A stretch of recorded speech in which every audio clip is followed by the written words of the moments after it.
Y'all need to pay attention to this drama, as it seems Wendy Williams' family is embroiled in more turmoil. Wendy's son, Kevin Jr., has recently spoken out about his father, Kevin Sr., and how he has been treating Wendy for years. Despite Wendy and Kevin's divorce nearly 5 years ago, Jr. alleges that his father continues to try to exploit Wendy for financial gain, seeking to maintain his lavish lifestyle at her expense. Do y'all remember the altercation between Jr. and Kevin Sr. a couple of years back? It was because Jr. discovered his father's scheme to manipulate Wendy for her money. Well, it seems not much has changed, as Jr. has now openly criticized Kevin Sr., holding nothing back. Jr. appears to be prepared for a confrontation and is not backing down in his stance against his father. It seems many people are standing against Kevin Hunter, showing their support for Wendy Williams, including their son, Kevin Hunter Jr., whom I'll refer to as Jr. To avoid confusion, let's clarify the two Kevins. Wendy and Kevin were married in 1999 and stayed together until Kevin's affair with Sharina Hudson, which led to Sharina becoming pregnant. Wendy was aware of the affair but was willing to overlook it as long as Sharina wasn't expecting. However, when Sharina did become pregnant, Wendy ended the marriage. During their 20-year marriage, they had a son in 2000 named Junior. Reports suggest that Junior has always been aware of his father's behavior towards his mother.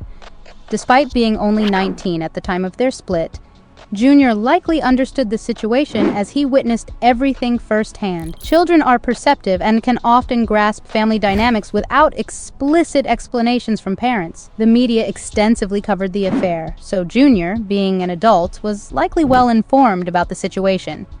He witnessed Wendy's actions and how she handled the situation, including what Kevin described as Wendy orchestrating his downfall by having him fired from his management, served with divorce papers, and ultimately fired from the show, all on the same day.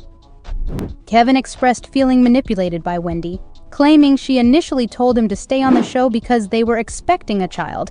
However, he later felt betrayed as Wendy orchestrated his dismissal, seemingly taking pleasure in his downfall, as she indicated in an interview. It still is forever. Doesn't mean I love you. Not like that. I glued the mailbox closed with the Gorilla Glue and having a good old time in my own head saying, all right, Wendy, you've always been strong. Girl, this is your time. You gotta get this mess. Throughout their marriage, Wendy was the one responsible for covering expenses, and it was even worse because Kevin and Sharina were essentially living off Wendy's earnings.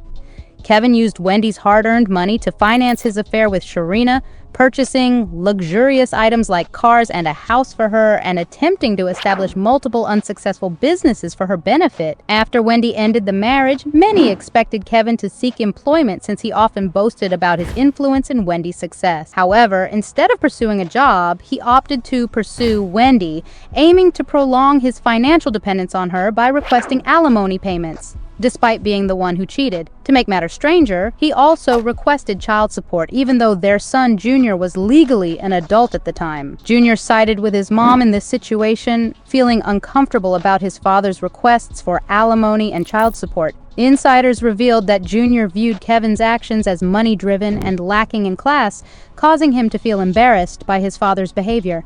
Tensions escalated to the point where a physical altercation erupted between them, resulting in Junior's arrest. Kevin Sr. accused Wendy of manipulating their son, further exacerbating the conflict. The situation appeared to be in Wendy's favor for a while amidst the chaos. Wendy's respite from the drama was short-lived, as a few months later, she began experiencing health problems that eventually led to the cancellation of her show. In 2021, Wendy had to step back from the promotional campaign for the upcoming season of The Wendy Williams Show. Fans were initially concerned, but Wendy reassured everyone that she would be present at the premiere of the new season, easing their worries. However, things took a turn for the worse when Wendy canceled her appearance at the show's premiere, citing her doctor's advice due to complications with her Graves' disease. As if that wasn't enough, she also contracted COVID-19, exacerbating her health issues. Rumors began to circulate that Wendy had been admitted to a psychiatric hospital due to mental health concerns. Tasha K weighed in on the situation, alleging that Wendy Williams was struggling with early-onset dementia. She went even further, claiming that Wendy was residing in a safe house rather than her Manhattan apartment. Here's what Tasha K had to say. Wendy is done. And I don't like to say this. And she has early stages of Tasha K's claim about Wendy losing all blood flow to the bottom of her legs and feet, resulting in her reliance on a wheelchair, raised significant concern. However, Wendy's spokesperson addressed these assertions, stating that there hadn't been any alerts or conversations indicating such severe health issues. They emphasized that while there were physical concerns, there were no indications of mental health issues. Despite these reassurances, a few weeks later, an article by The Sun portrayed Wendy's mental health in a troubling light, suggesting that her family was attempting to conceal her true condition. According to sources cited in the article, Wendy's manager was called to her penthouse apartment after she appeared unwell during a Zoom show taping. Upon arrival, Wendy was reportedly found undressed in her room, engaging in inappropriate behavior and making illicit comments. Witnesses were shocked by the scene and promptly contacted medical personnel. Wendy allegedly became even more aggressive when healthcare workers arrived. Subsequently, she was transported to the hospital, where she remained for several weeks. With Wendy's declining physical health and this distressing incident, the situation rapidly deteriorated for her. Throughout an entire season, the producers of Wendy's show tried to maintain continuity by bringing in guest hosts to fill her spot. However, by the season's end, it became clear that Wendy wouldn't be returning, and the show was ultimately canceled. Wendy's situation continued to worsen, and reports surfaced that she checked into a wellness center for treatment. During her absence, there was a lack of communication from her camp. When Wendy resurfaced, sources claimed that those around her were pushing her to return to work, urging her to find a new TV opportunity, possibly even in reality TV, despite her not being in peak mental or physical health yet. It appeared that their motivation was financial gain, as they were concerned that without work, Wendy wouldn't be generating income. This pressure was exerted on her despite her not being in a state to work, with her well-being being sidelined for profit. Junior eventually spoke out about the situation, confirming that his mom was being exploited and manipulated by individuals who did not have her best interests at heart. In an interview, Junior claimed that his mom was being manipulated by those around her who should have been protecting her. He expressed his frustration, stating, "I know there are all sorts of things happening that I know in her right mind she would never agree to. As hard as it is, seeing her being taken advantage." Junior's love for his mom is evident in his concern for her well-being. He expressed his pain at seeing how she is being manipulated and taken advantage of by those around her. According to Junior, the focus of those around her seems to be on ensuring she continues to earn income, even at the expense of her health. He believes this priority is misplaced and that the primary concern should be her recovery. Junior also highlighted concerns about Wendy's drinking, suggesting that some individuals are aware of the issue but are either exploiting it or enabling her behavior. He criticized these people for not addressing the problem and instead allowing it to continue, potentially exacerbating her issues. This is not the first time Wendy's circle has been accused of enabling her self-destructive behaviors. DJ Booth raised similar concerns in 2020 when he abruptly left The Wendy Williams Show without explanation, leading fans to speculate about his departure. DJ Booth's departure from the show, considering his long tenure as the DJ, sparked curiosity among fans. His subsequent revelation about leaving due to his frustration with the producers and managers for not helping Wendy when she needed it most raised concerns. Fans echoed these sentiments, with one directly urging Wendy to stop the show and seek help, criticizing her team for seemingly ignoring her downward spiral. Another fan speculated that Wendy might not listen to her team, suggesting this as a reason for DJ Booth's departure. DJ Booth himself responded to this comment, affirming that Wendy's team was indeed ineffective in addressing her issues. He hinted at undisclosed information, indicating that there was more to the situation than met the eye. He also expressed sympathy for the workers and victims involved, implying that the consequences of this mishandling would be severe. How did Wendy's announcement of a podcast and plans for a new show impact her image, and what discrepancies arose regarding these announcements? What do the reports of Wendy's financial difficulties and selling of her belongings reveal about her current situation? Despite these challenges, Wendy eventually appeared to be improving. She even expressed openness to falling in love again, indicating a positive shift in her outlook and well-being. I am hearing that her ex-husband Kevin and Sharina are no longer together, and you know what that is. Well, come on now. The money gone. What you thought was going to happen? Things were finally looking up for Wendy, and she announced plans to launch a podcast to be filmed at her New York apartment. Excitement surrounded this news until a source claimed that there was no podcast in the works. The source mentioned the confusion, stating, "There's no podcast. It's strange because she is saying there is no podcast, but is also telling people she's going to return to TV. It's hard to figure out what is based in reality." Allegedly, Wendy's sponsors had backed out at the last minute, leading her into another bout of binge drinking.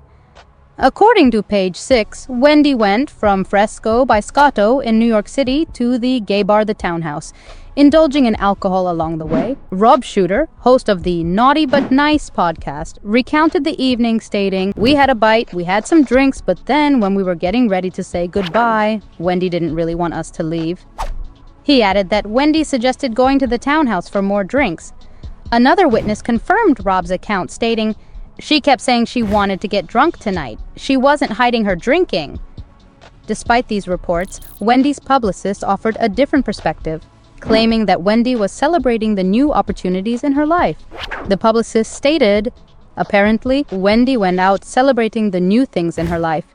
She is bringing in Wendy 2.0. She is happy and excited for her new opportunity and zest for life." As Wendy's publicist worked to change the narrative and present Wendy's life as going great with new opportunities on the horizon, reports emerged suggesting a different reality. News sources reported that Wendy had experienced financial difficulties and was selling off her belongings to raise money. Wendy reportedly contacted people asking for help in selling her furniture and sought recommendations for places to do so. The insider mentioned that Wendy was preparing for a move and was considering listing items from her home for sale, potentially including her iconic purple chair and other keepsakes. In response, Wendy's publicist attempted to spin the situation, stating that Wendy was simply engaging in spring cleaning, a common practice at that time of year. The publicist emphasized that Wendy was embracing a new chapter in her life and desired new things, presenting the selling of her belongings as a normal gesture. Despite the publicist's efforts to manage Wendy's image, reports surfaced that Wendy's family was not in favor of her starring in a reality TV show, with her brother speaking out against the idea on behalf of the family. He expressed serious concerns about Wendy's condition, questioning why there was a push for her to start a podcast or appear on a reality show when she was clearly not in the right frame of mind. He highlighted the potential long-term consequences, emphasizing that if Wendy eventually gets better, she would have to deal with the fact that the world saw her at her lowest state. He made valid points about the impact on Wendy's mental health and well-being, stating that whatever decisions are made, they would be irreversible and potentially regrettable. While he didn't outright oppose the idea of a reality show or Wendy working, he emphasized the importance of her getting better and being in a clear state of mind before making such decisions. He wanted Wendy to be in a position where she could make informed choices about sharing her story with the world. He expressed concern that Wendy should focus on fully recovering before making decisions, as she might not be in the right frame of mind to contemplate her future. He suggested that others might be making decisions for her, potentially manipulating her for their gain. This aligns with speculation that Wendy's team was pushing her to work for their profit, despite her not being in peak health yet.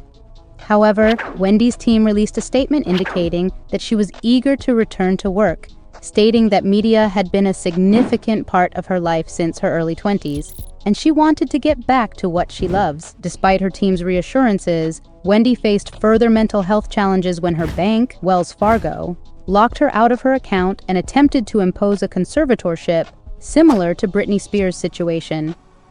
Wendy fought back, but the ordeal worsened her financial situation. To add to her troubles, her ex-husband, Kevin Hunter, sued her for stopping alimony payments. He accused Wendy's team of being shady, claiming they had stopped depositing his money when Wendy was in rehab. This situation left Wendy in a difficult spot, with her income stream cut off and facing legal battles. At the end of the day, Wendy is determined to protect her hard-earned money from those trying to take advantage of her, including the attempt to impose a guardianship. It's ironic how Kevin Hunter, her ex-husband, criticized others for taking advantage of Wendy's condition when he himself exploited her during their marriage. He spent a significant amount of her money on his affair with Sharina, even buying her a house and setting up unsuccessful businesses. When he couldn't get more money from Wendy, he tried to sue her. However, the court ruled in Wendy's favor, stating that she didn't owe him anything under their alimony agreement if she left The Wendy Williams Show. As for Kevin, he has faced his own share of karma, admitting that he has gone broke and publicly asking for money to pay his bills. Reports indicate that Sharina left him once the money stopped flowing, further highlighting the nature of their relationship. It seems that karma has caught up with Wendy's cheating and thieving ex, as Sharina has moved out and returned to her mother's home, leaving Kevin behind. Judge and given a guardian. That was when they took her away from us. I have no money, and I'm gonna tell you something. If it happens to me, it could happen to you. As her family, we were all sitting on the sidelines watching, and she was crying. Last week, the trailer for Wendy's upcoming documentary was released, and it revealed that she is still struggling financially. In a candid moment, she admitted that she is still broke and has lost everything she had. You drink this whole thing today? Keep it there. Okay. Keep it there. This indicates that despite her efforts to bounce back, Wendy is still facing significant challenges in her life. She always talks about how she wants to work, but I feel as though she's worked enough. She has people around who are yes people, and a lot. In addition to her financial struggles, the trailer hinted that Wendy may still be grappling with alcoholism. The footage suggested that Wendy's drinking might be an ongoing issue despite her efforts to address it. Fortunately, Junior's support for Wendy shines through in the trailer. He expresses his desire for his mom not to work, and it seems like he may also be hesitant about her doing the documentary. Junior's presence and concern for Wendy's well-being are evident, showing that he is a pillar of support for her during these challenging times. I did a good job of protecting my mom. My life. My life. Right now, she's weak and vulnerable, and she needs to be around people who aren't going to take advantage of that. According to sources, Junior has been estranged from his father and holds him responsible for much of what has happened to Wendy. Junior allegedly believes that Kevin encouraged Wendy's drinking during their marriage to manipulate her for money. Even after their divorce, Kevin reportedly continued to try to take advantage of Wendy, demanding alimony and even child support. This behavior, including Kevin's decision to sue Wendy for money despite her public struggles, has strained the relationship between father and son. The insider suggested that this rift may be irreparable, as Junior is deeply upset about how Kevin treated his mom. The insider also mentioned a past altercation between Junior and Kevin, indicating that Junior has a history of standing up for his mom. Fans have expressed support for Junior, understanding his feelings of humiliation, embarrassment, and hurt caused by his father's actions. Despite the challenges, Junior is praised for his achievements, nearing the completion of his college education, and is seen as a positive contrast to his father's behavior.